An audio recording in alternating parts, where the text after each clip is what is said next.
Oh, hello again, everyone. Um I'm not sure that we're all really aware of the importance of the Curtis Institute of Music in Philadelphia.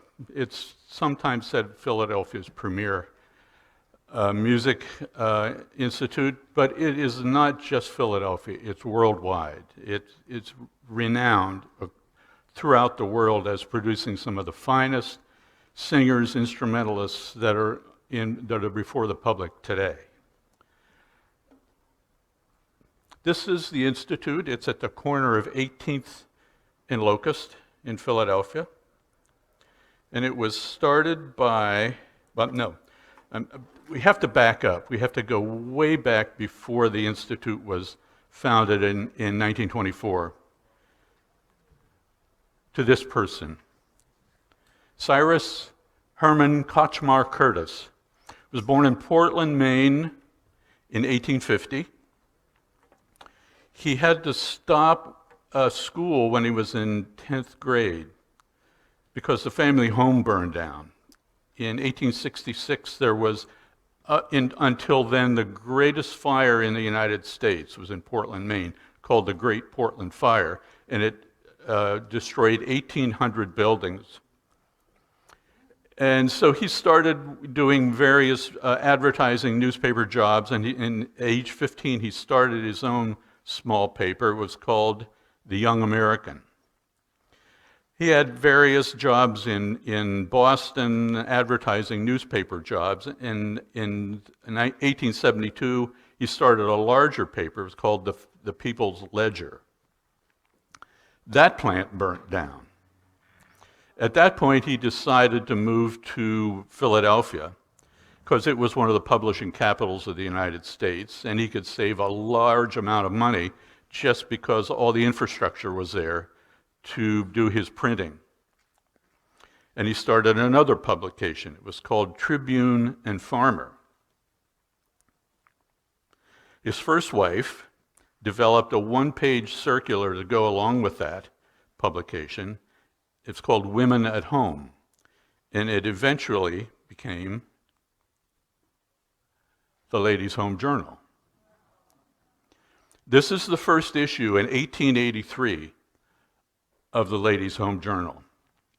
And she was the editor up until 1899 of this magazine. And it was a leading magazine of its type. It was the first American magazine to reach 1 million subscribers. She edited it until 1899, when it was taken over by the editor-in-chief of Curtis at the time, William Bach, Edward William Bach. Here are some interesting covers from the Ladies' Home Journal. You can see this one is 1896, she's picking flowers. By 1909, she's playing golf.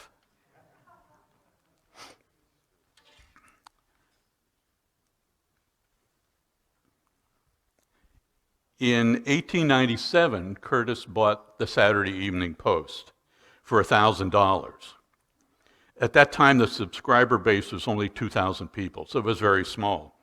But by 1906, it had 1 million, and by 1960, it had 6 million.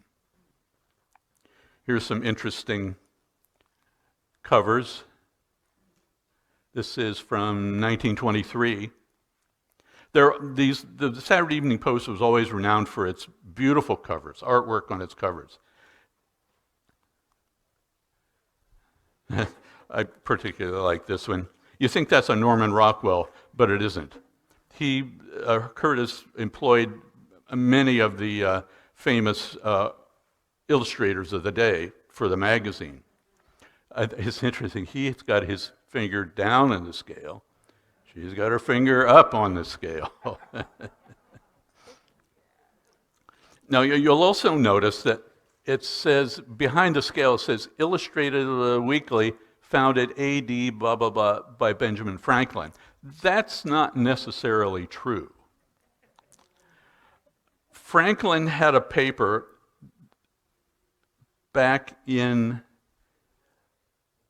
This one's from 1754. It's called the Pennsylvania Gazette. And that went through various permutations, starts and stops, until somebody took it over and started publishing it from the same printing house that Franklin used. So I think that's why maybe they thought they could say it was started by Ben Franklin, but it wasn't really. Now here's an interesting, one of my favorite covers. That's by Norman Rockwell. I mean, there's so much of a story just in that one little cover. Now, you can still subscribe to the Saturday Evening Post, 6 issues for $23.94.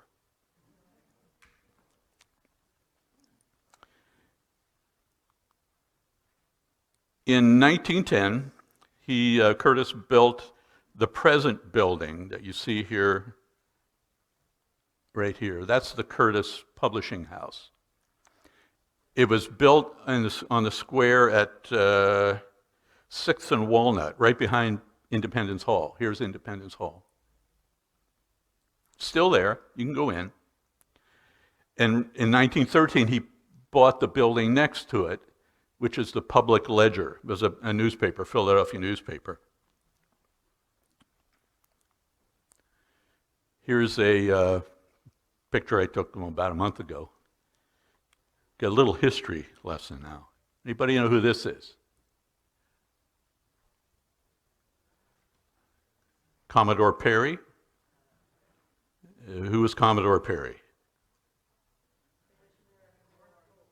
Right, he's called the father of the American Navy, but he was the first captain of a ship to fly the Continental flag. So that's his claim to fame. Curtis also bought the Philadelphia Inquirer and the New York Evening Post, but ultimately he sold those because they weren't as profitable as he wanted them to be. That's the front of the building. It's a hotel today. This is one of the plaques that's out in front.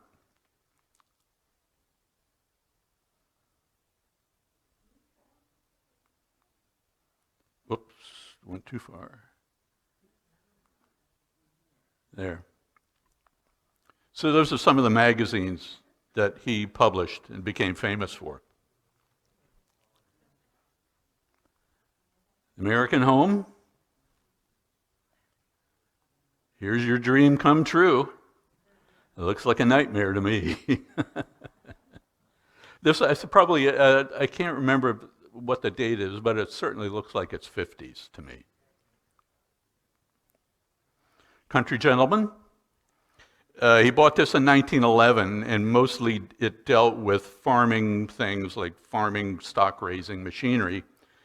But Curtis changed it into mostly the business side of farming, and apparently how to stay out of jail.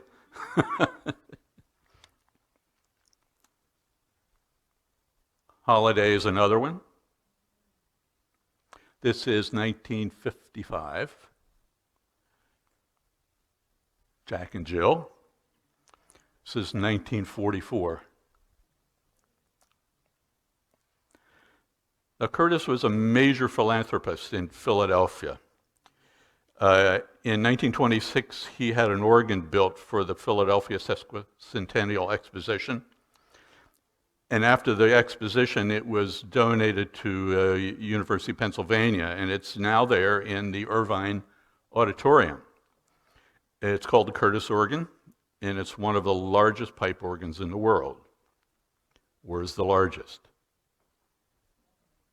Wanamaker's, right, just several blocks down Market Street, right by City Hall. And actually, they still give, 6 days a week, they give 2 concerts a day there, free concerts. So you can go in, I think 12:30 is one. And depending on the day, it's either 5:30 or 7 o'clock. But you can wander around the ladies' underwear and listen to the great organ being played.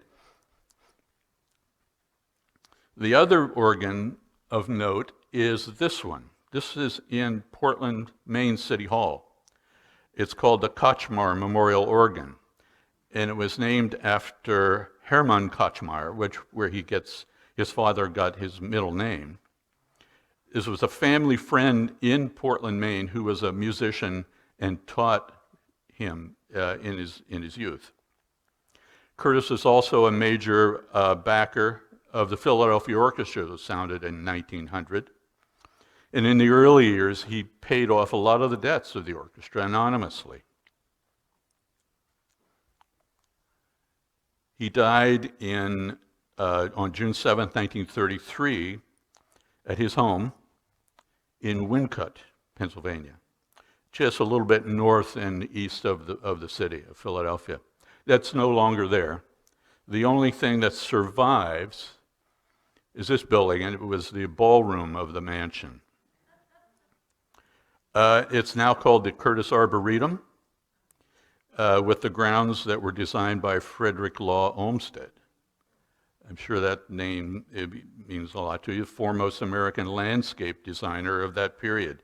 Designed Central Park, the Emerald Necklace in Boston, Chicago, Rochester, New York, Milwaukee, the Biltmore Estate in Asheville, North Carolina. He planned University of California, Berkeley grounds, Stanford, University of Maine, the park grounds for the 1893 World's Columbian Exposition, and the landscaping of the Capitol building in Washington. So in 1929, the Post and the Journal together accounted for 40% of all magazine publishing in the United States. And it's the first magazine to refuse advertising for patent medicines. One source lists Curtis as the 51st richest person ever.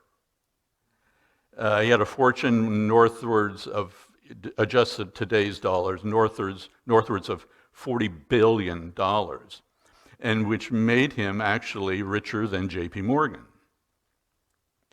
In 1942, Life surpassed the Washington Evening Post as the top mass-marketed periodical, and McCall's passed Ladies' Home Journal in 1960.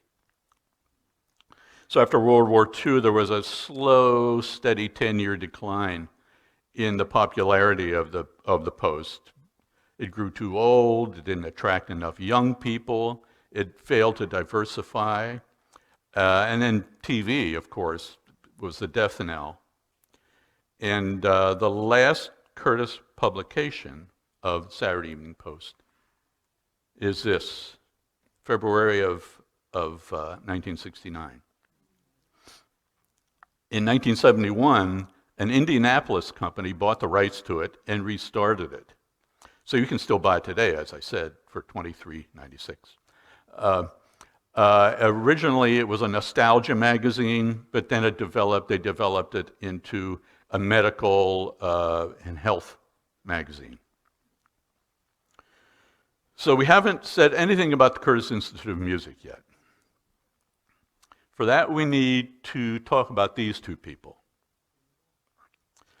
Mary Louise is the only daughter, the only child of Cyrus and Louisa Curtis. In 1890, at age 13, she was on the staff of the Ladies' Home Journal, and she edited it until, let's see, when was it? 1889. She was there a long time. And Bach, William Edward Bach, was the editor-in-chief at Curtis.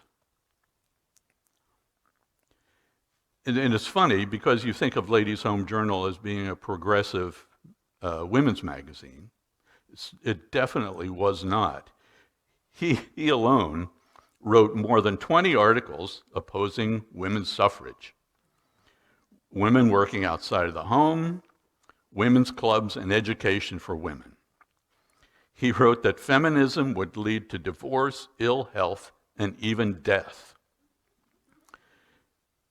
Bach viewed suffragists as traitors to their sex, saying, quote, "There is no greater enemy of woman than woman herself." Ouch.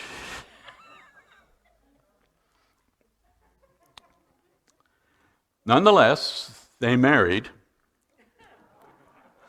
in, in 1896.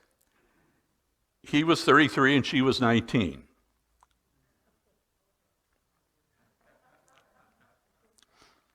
Now, in investigating all this, I found some very, very interesting topics to talk about. And I found some very disturbing things, too. So there's a controversial information warning coming up. This is the home they built, which is still there, Linden Grange. It's in Marion, Pennsylvania, right off the main line in Philadelphia. That was not the original name.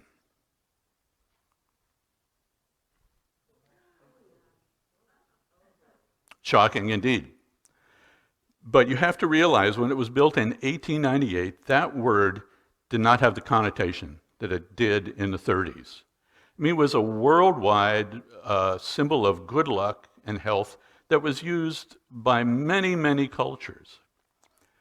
But they did change it in the 1930s when it was obvious it was being co-opted by the Nazis. They did change it. So let's move on. Oh, did I say that's still there? That building is still there.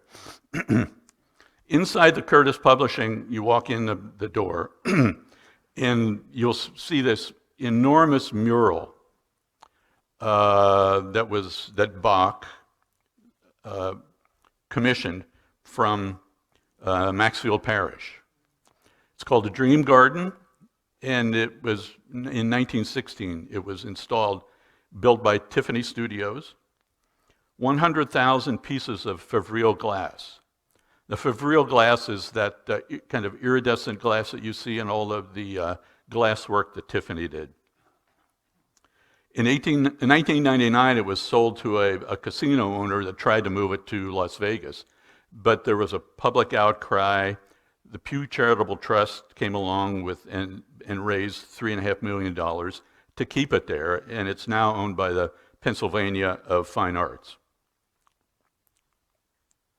They shared a great interest in philanthropy, like her father.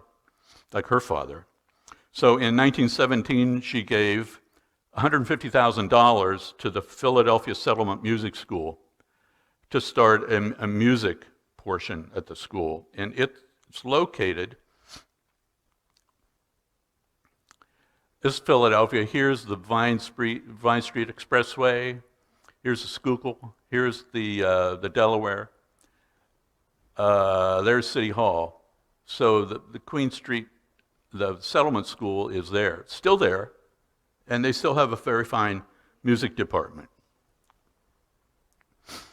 So coupled with these two people, Leopold Stokowski and Joseph Hoffman, great pianist. Stokowski at that time was the conductor of the Philadelphia Orchestra. They wanted to find a way to further educate the best students at the settlement school. Now we come to the Curtis Institute of Music, which she established in 1924. She bought 3 mansions, this one, and this one, at the corner of 18th and Locust, which is right on Rittenhouse Square.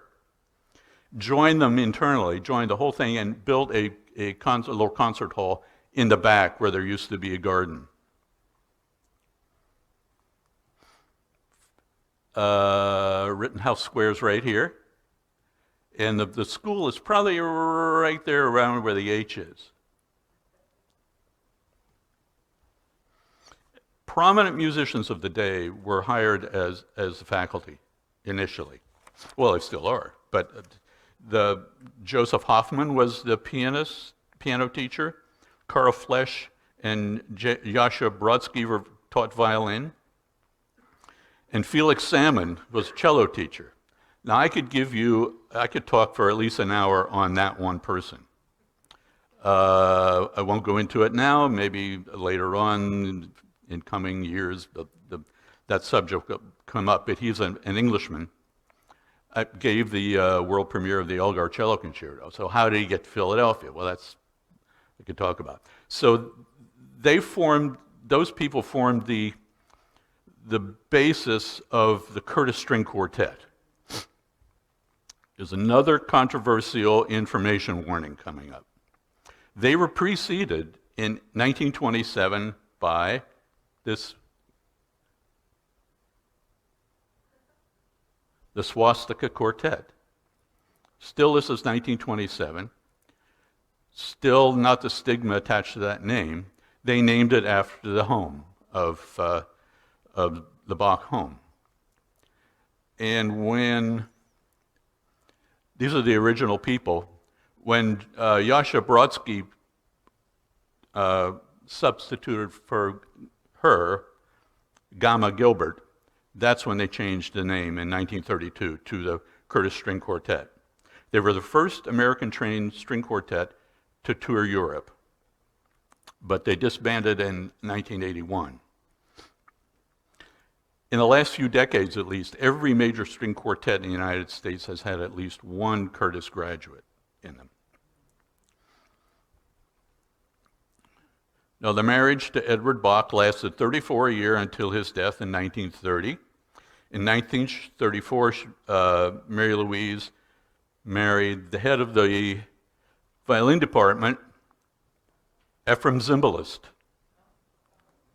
Not this Ephraim Zimbalist.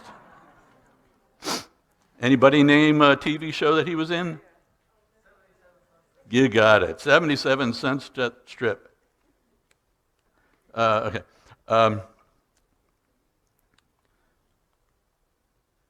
This is him. From 1934 to 41, Randall Thompson, American composer, was the director. From 41 to 66, 41 to 68, Ephraim Zimbalist was director. 68 to 77, Rudolf Serkin was the director.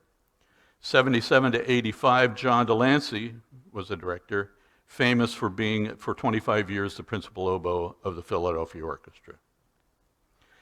86 to 2006, Gary Graffman was the director. And in 2006, Roberto Diaz was the director, still is the director. You may remember him from the American String Quartet 2 years ago. He played here. This is Mary Louise Curtis by Norman Rockwell. Now, it's hard to overstate the importance and prestige of Curtis. Every major American orchestra has principals in the strings and the winds that were trained at Curtis. 60 graduates have sung at the Met, and many of the alumni have primary international careers. Some famous alumna: Leonard Bernstein, Samuel Barber, Lang Lang, Hilary Hahn, Juan Diego Flores, Pavo Yervi, Giancarlo Menotti, Anno Maffo, Alan Gilbert, Efim Bronfman, Lynn Harrell, Jonathan Biss, Leonard Rose, Lucas Foss, Shura Cherkasky, Eugene Stoneman, Richard Good, Judith Blagan, Jennifer Higdon, and Thomas Shippers. I mean, the list, that's just a small list. It goes on and on. It was started with free tuition and still is today. But you have to pay for room and board and incidentals, books, and all that. So that can come up to about $20,000 that you have to pay. They have a 4% acceptance rate. So you can see that it's very exclusive and difficult to get into, rightly so. The endowment, the last number I found was over $250 million. Mstislav Rostrovich, the great Soviet cellist, said, "Curtis is unique, not only in the United States, but in the whole world." So I think nobody can tell you more about Curtis than the people at Curtis themselves. So I'm going to show you about a 7-minute video now. That'll be the end of my presentation. It's called Curtis on Tour, and it's produced by the Curtis Institute. So, thank you for coming, and I hope you enjoy the video and the concert. Thank you.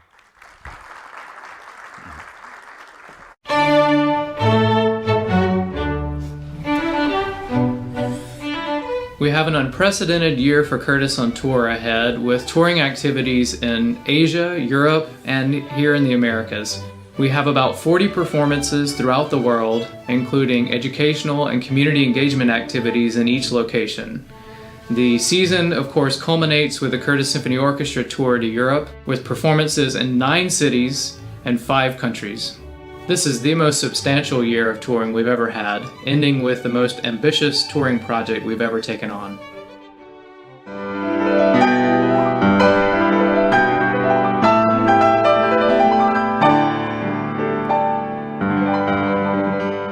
The value of Curtis on tour for me, it's the experience of touring, of what it means to be traveling and performing, and getting to play with great musicians is also really a great experience. A highlight for me is definitely collaborating with these artists. I learned something unique from every single person on this tour, and for me that's something very valuable. You never really, as a professional, get to learn pieces the same way that you do when you are in school. The things that you learn, experiences that you have when you can really concentrate on something in a very deep and meaningful way, those experiences stay with you forever. It is such a clear example of our philosophy that you learn by doing.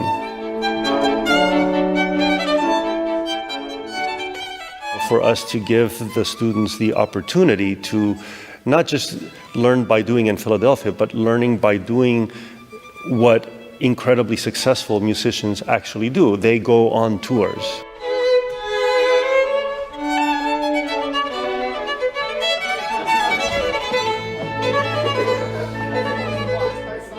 I thought it would be a good idea for us to just have a little time together to talk a little bit about itineraries for the tour. You'll have a lot of information in here. Shmuel is amazing for all of us, and I include myself in that. I have certainly learned a tremendous amount. I think that we have to remember that we're traveling with someone who is kind of a legend.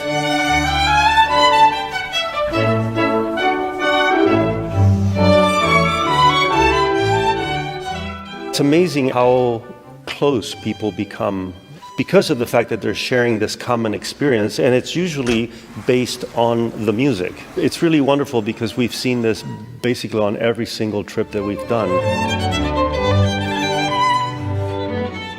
Curtis on Tour is an amazing opportunity for our students to not only play concerts in a variety of places, but to engage with the community.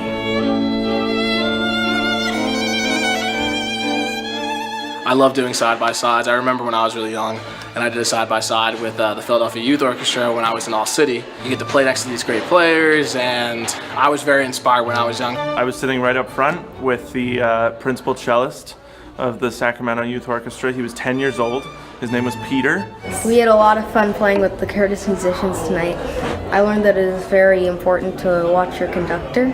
I noticed that they were all smiling at each other and really getting together in the music. No one will inspire a young person like a young person.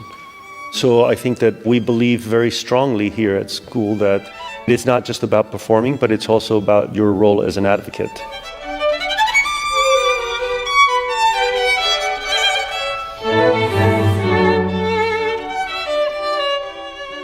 The Mondavi Center and Don Roth, they have been our partners from the very beginning. One of the things I really love about the program is it brings the students together with their teachers, with the faculty, with distinguished alumni. So it's never a pure student show, but it's really a mixture of these multi-generational artists from Curtis. And I think that makes it very powerful. Curtis on Tour didn't exist when I was a student, and now it became a very, very valuable instrument for the students to learn from performing. And also it's wonderful for me to see how they support each other. Honestly, what is most important for all of us, I believe, is the music that we truly love, that we grow with with each performance and the musical connections that we have with every person in this project. To be on the road with great musicians who I've loved hearing and working with, and to witness and be a participant in the continual evolution of this music and the way that we perform it. The students, I think, will forever be grateful to Nina for the fact that she has put the resources and the love that she's put into this program, and we now have the opportunity to take a group like the Curtis Orchestra and give basically 2/3 of our student body the opportunity to tour in the major musical capitals of Europe.